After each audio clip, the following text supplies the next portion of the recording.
Good morning. We're here today to announce 3 separate cases highlighting the ongoing threat posed by Chinese economic espionage and research theft in the United States. First, the arrest today of a Harvard University professor for lying about his participation in a Chinese foreign recruitment program.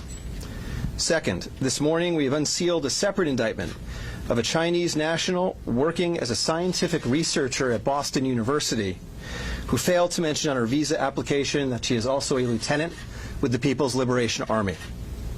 Finally, this office has indicted another Chinese national for trying to smuggle vials of biological material out of the United States to China and lying about it to federal investigators. That defendant, whose entry to the United States had been sponsored by Harvard University, was a cancer researcher at a lab at the Beth Israel Deaconess Medical Center.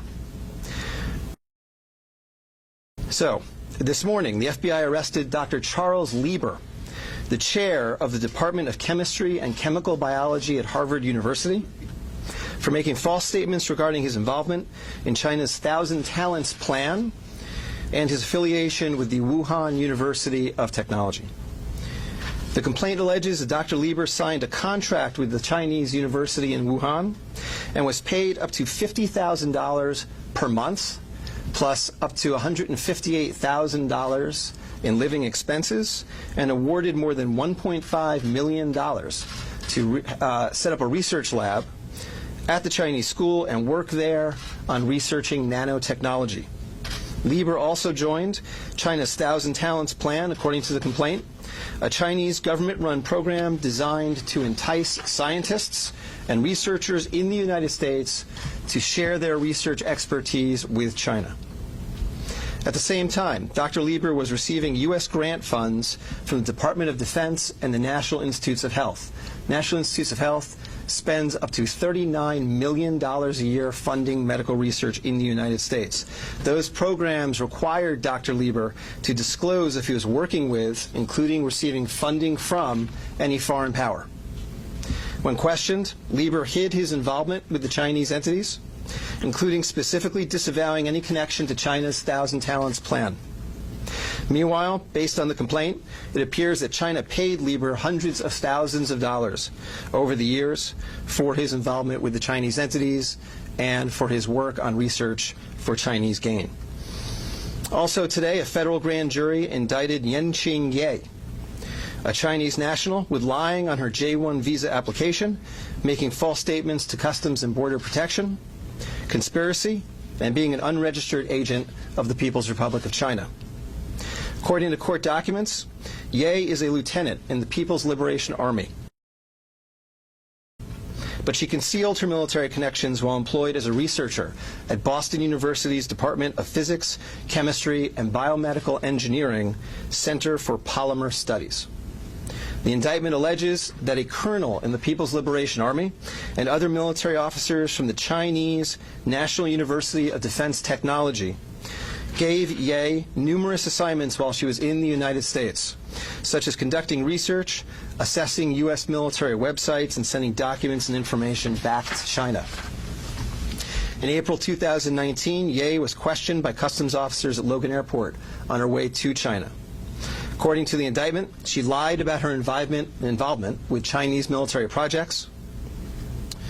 A border search of her electronic devices showed that Ye had compiled information for the People's Liberation Army about 2 U.S. residents with expertise in robotics and computer science. Lastly, last week this office indicted Zheng Zhaozhang, a Chinese national sponsored by Harvard University who was doing cancer research at the Beth Israel Deaconess Medical Center. Zheng was charged with attempting to smuggle to Beijing vials of biological material, along with other research materials that he had stolen from the lab at the Beth Israel, where Zheng was working on cancer cell research. Before he boarded his flight, customs officers discovered 21 vials of biological material in a sock in his baggage. When confronted by the officers, Zheng initially lied and said he was not traveling with any biological or research materials. Chemistry, nanotechnology, polymer studies, robotics, computer science, biomedical research. This is not an accident or a coincidence. This is a small sample of China's ongoing campaign to siphon off American technology and know-how for Chinese gain. Recently, Attorney General Barr referred to China as this country's primary rival. Similarly, FBI Director Chris Wray recently told Congress that right now there is no country that poses a greater counterintelligence threat to the United States than China. Through the use of not only traditional intelligence officers, but academics, researchers, its own private citizens, China is engaged in a massive, long-term campaign to steal U.S. research and technology for its own uses.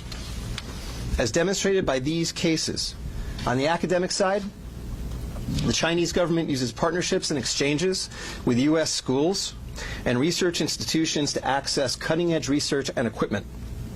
Obviously, most visiting Chinese academics and researchers are here to work in good faith in U.S. institutions, but some of them are not. Some number have been incentivized by the Chinese government, either through the use of money or other means, to gather U.S. research and smuggle it back to China. Because of the sheer scope of this threat, a year ago, the Attorney General created the China Initiative at the U.S. Department of Justice, designed to prioritize and aggressively prosecute Chinese economic espionage and theft of intellectual property. The cases we are announcing today are part of that effort. Boston is an especially attractive target for this kind of exploitation, and universities and research institutions and tech companies in this area must become sensitized to this threat. Our community benefits greatly from the diversity and talent of international visitors and our partnerships with foreign institutions.